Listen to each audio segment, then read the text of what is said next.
બનાસકાંઠા જિલ્લાના ધાનેરામાં ઉપાશ્રય અને દેરાસર બનાવવા બાબતે જૈન સમાજમાં વિવાદ ચાલી રહ્યો છે.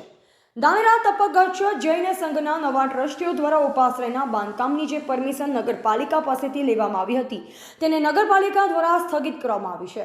બનાસકાંઠા જિલ્લાના ધાનેરામાં ઉપાશ્રય અને દેરાસર બનાવવા બાબતે જૈન સમાજમાં વિવાદ છેલ્લા 6 મહિનાથી ચાલી રહ્યો છે.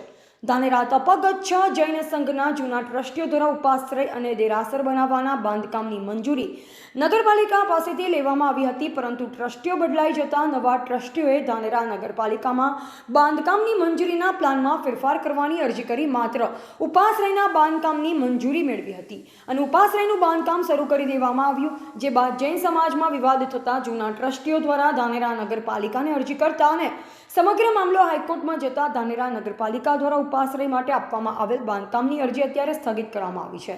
ધાનેરા જૈન ટ્રસ્ટ દ્વારા જે ઉપાશ્રય બનાવવામાં આવી રહ્યું છે તેને જે મદદનીશ ચેરિટી કમિશનર પાલનપુરે ફેરફારની પરમિશન આપવાથી નવું ટ્રસ્ટી મંડળ બનેલ હતું અને એ ટ્રસ્ટી મંડળે નવીન પરમિશન માગેલ હતી, પરંતુ મદદનીશ ચેરિટી કમિશનરના આ હુકમ સામે જૂના ટ્રસ્ટીઓ અપીલમાં ગયેલા હોય હાલ પૂરતી આ મંજૂરી સ્થગિત કરવામાં આવી છે.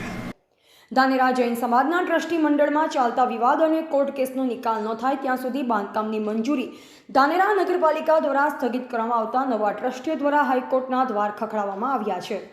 દેરાસર અને ઉપાશ્રય બનાવવા બાબતે ધાનેરા જૈન સમાજમાં બે ભાગ પડી ગયા છે. એક પક્ષ માત્ર ઉપાશ્રય બનાવવા માંગે છે તો બીજો પક્ષ દેરાસર અને ઉપાશ્રય બંને બનાવવા માંગે છે. અત્યારે તો આ સમગ્ર મામલો ગુજરાત હાઈકોર્ટમાં પહોંચ્યો છે. અહેવાલ હિતેશ પંડ્યા, સંબંધ ભારત ન્યૂઝ, ધાનેરા.